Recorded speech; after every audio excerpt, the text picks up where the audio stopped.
just realized the camera is like crooked. Yes, it is. You're not in with the game, Spencer. Alright, so welcome to Behind the Scenes. Welcome to Behind the Scenes. We Hello. are filming sideways. Yep.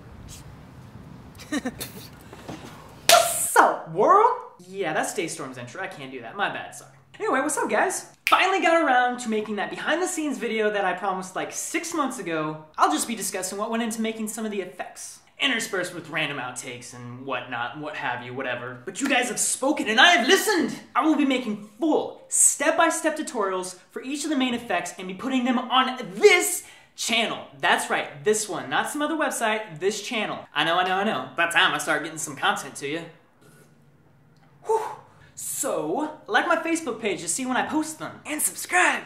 I also like posting screenshots of my workflow. Psst, there's already a few up. Cool, let's do this. You hit the plant. You couldn't even hit me. Your aim is so bad.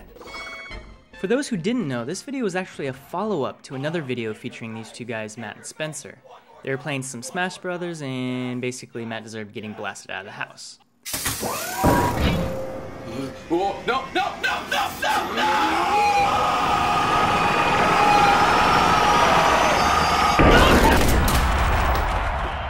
Which brings us to, you know, this part where they have to figure out how to settle the score. Shot or blasted?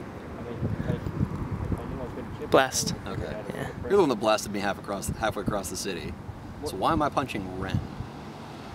Well, Well, if you do that, why don't you throw that it's, first?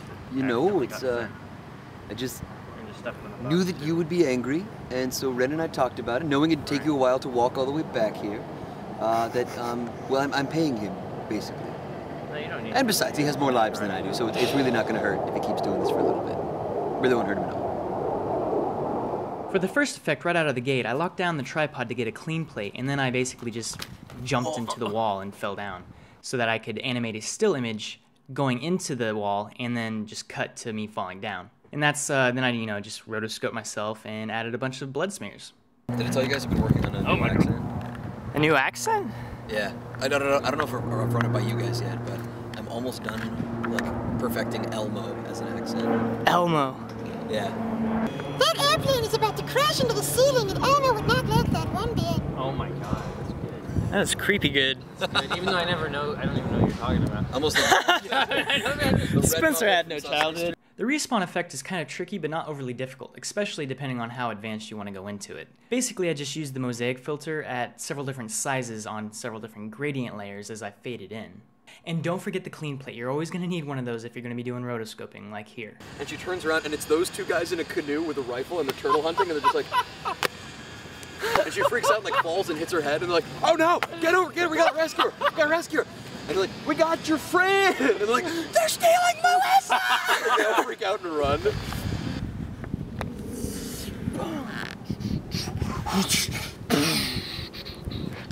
To help make my job easier, I brought out my green screen. It's important that you set up the screen to mimic the same conditions as the shot you'll be putting the actors in. How do you do? Until we got some wood. For instance, make a note of where the sun is currently pointing when you shoot the scene, and then set up the green screen so that the sun is at the same angle as when you shot it. Yeah, that is an issue. Like for this shot, it had actually been a fair amount of time since shooting the original plate, so we had to actually move the green screen a little bit more to get the same angle. And although it certainly helps to minimize the amount of shadows and creases on your screen, with the power of keying software out there these days, it's not absolutely necessary. Falcon! I could just imagine someone at their table drinking coffee in the news. What?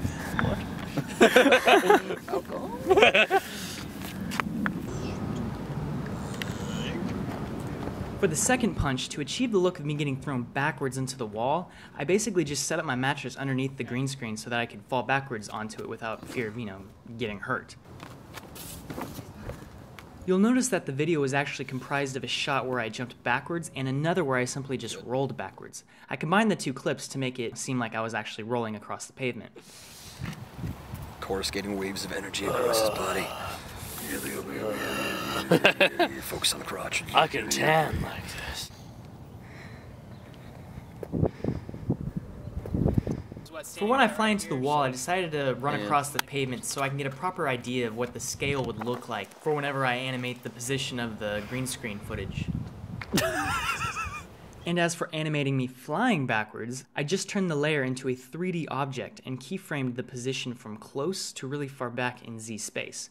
That is way easier and also more realistic than trying to make it work by just scaling a 2D layer. Believe me, I spent like 10 hours trying to figure out the curves editor to get it to scale at the right speed. And you may find yourself living in a shotgun shack. And you may find yourself in another part of the world. I never saw that. And you may find yourself living in a beautiful house with a beautiful wife. And you may ask yourself, how did I get here? Letting the days go by.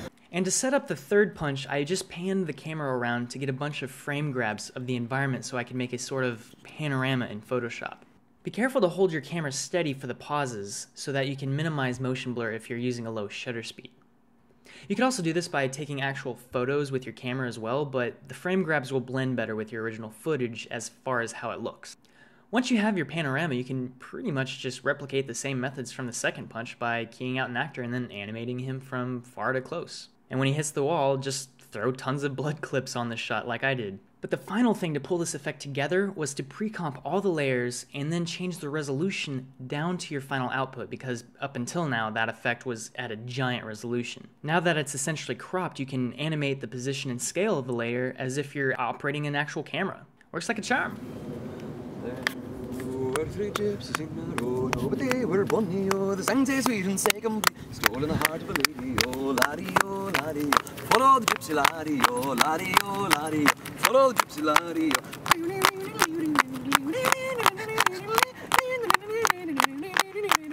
she'll take off that silk and nip it on the starting radio, and you'll come away the sweet line nicked and follow the gypsy laddie, or castle in comes Aildy, and quiet in Hoodoo's a lady, oh, well the hounds is running, the hawks is fun, the gypsies walk with the lady, oh laddie, oh, follow the gypsy laddie, oh laddie, oh, follow the gypsy laddie, oh. That was too cool.